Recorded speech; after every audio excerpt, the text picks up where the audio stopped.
There we go. Hi, we are with Renee Vidor today. She is the author of Measuring Up, How to Win in a World of Comparison. What a needed message. Welcome, Renee. Thank you. Thanks so much for having me. It's such a pleasure. I'm so glad you're here. I want to hear more about this. First, we're going to talk about you as an author, your life as a writer. So tell me, does writing exhaust you or exhilarate you?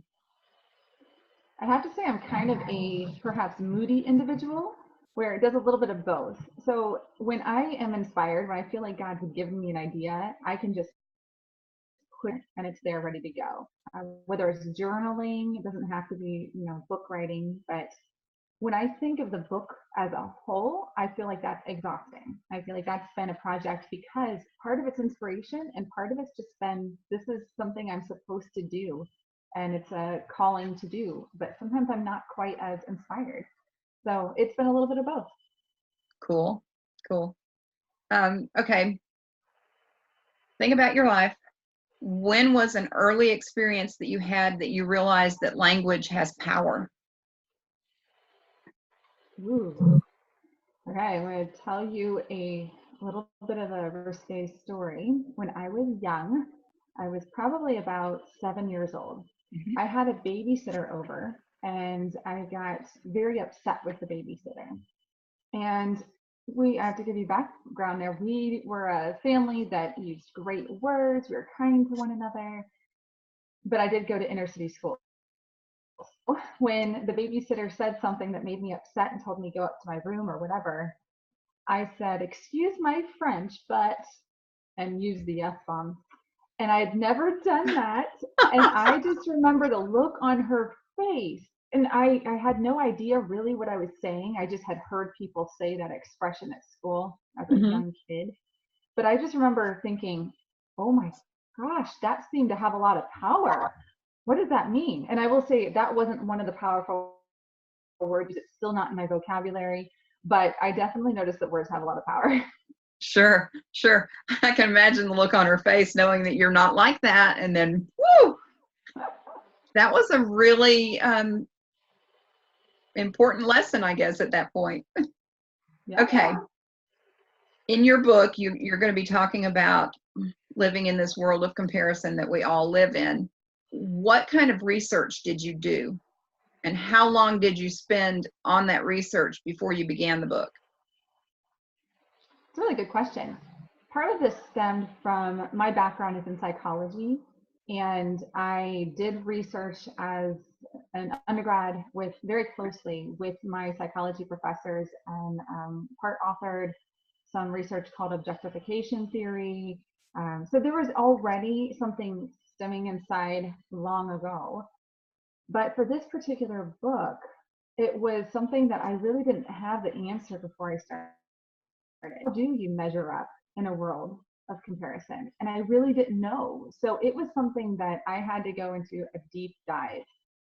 Some of that was divinely given to me. Some of Mm-hmm. it was going back through research, as well as researching with other people and finding stories, learning more, using personal experience as well, as I had gone through counseling for quite some time when I was dealing with some issues many years ago. So pulling all that, I would say there's a lot of research, and but at the same time, I would say that it almost seems like the personal experiences seem to speak more to it than the research does, even though they are a good interconnected. They're very Right. well interconnected. I like, so I can't wait to read this because I like when a book that has lots of data, lots of, the research material, but intersect that with those personal stories because that makes it come alive. Mhm. I like that. Yeah, I agree. Stories are where it's at because we're all people, and some of us are left brain, not me. So sometimes it takes actually seeing a face or picturing an image in order to really get it. Right, right. So what does literary success look like for Renee Vidor? Hmm. That's a good question too. For myself, but not the end. The book is not the success piece. In fact, with the journey that I've been able to go through over the last year, that has put my book at a bit of a stall, or not a stall, I should say a creep, a slower process. I would say that success to me is being able to really refine that message and make an impact. So I don't care about how many books are sold or if it's a top seller. I believe that I'm the messenger. And even before the book, I've already been able to speak to several groups of people, from anywhere between 20 to over 500. So knowing that message can get out and it's not stuck in between pages is what is really important to me. So success is that being a pathway to be able to speak to more people. Wow. I like that. I like that. So let's talk about your book. It's in the final stages before release, right?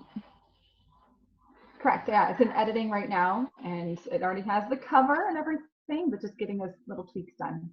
Right, right. So tell me the backstory behind your book. Why did you write it? At the time, I had a young daughter, 5th grade, coming home, and what I heard oftentimes was frustration between her and other girls in her class.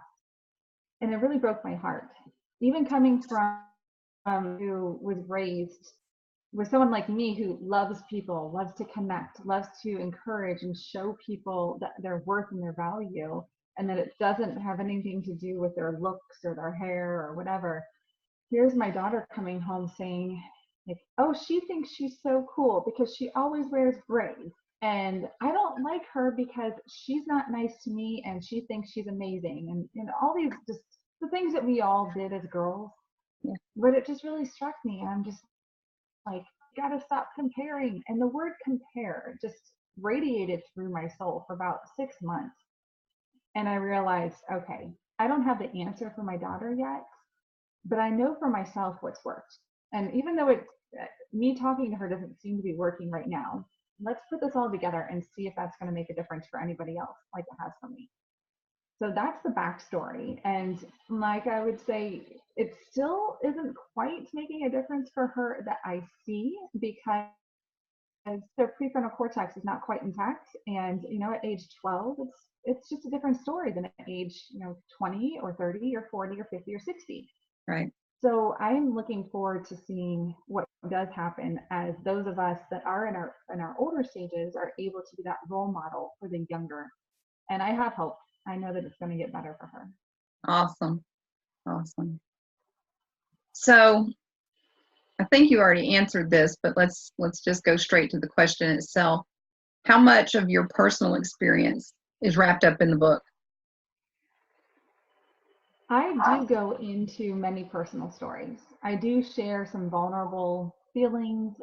I open up in an authentic way to let people see and know that they're not alone, that we all have this yuck inside our head at times that is telling ourselves sabotaging things, as well as it's thinking those things about others. Right. And how do we take control over that? Mm-hmm. I share some of those stories, the good, the bad, and the ugly. And I will say I've left some things out. There are some things that, not because I'm not willing to be open or share, but just because when you're writing a book and you're keeping it condensed, there's a lot that you could put in there, and just weighing out what's going to be helpful versus not. I'll do something to be able to share more in other ways. You gotta have something to speak about when you go before audiences. Exactly. Okay. So do we have a tentative release date? Well, let me say that it was supposed to be September 1st, and we are past that by over a month. Yeah. And while I was a little frustrated by that for a while, it was due to health concerns. I realized that those health concerns actually played a huge part in my story. So my last and final paragraph of my book, even though it was already written, I added another paragraph that helped to really tie it together that will help more people. So my release date now to be determined, but I do think it will be about the beginning of the year, so somewhere here around 2020. Awesome. Wonderful. So everybody can keep their eye out for Renee's book and just, grab it off the shelves. I'm sure it's going to be awesome.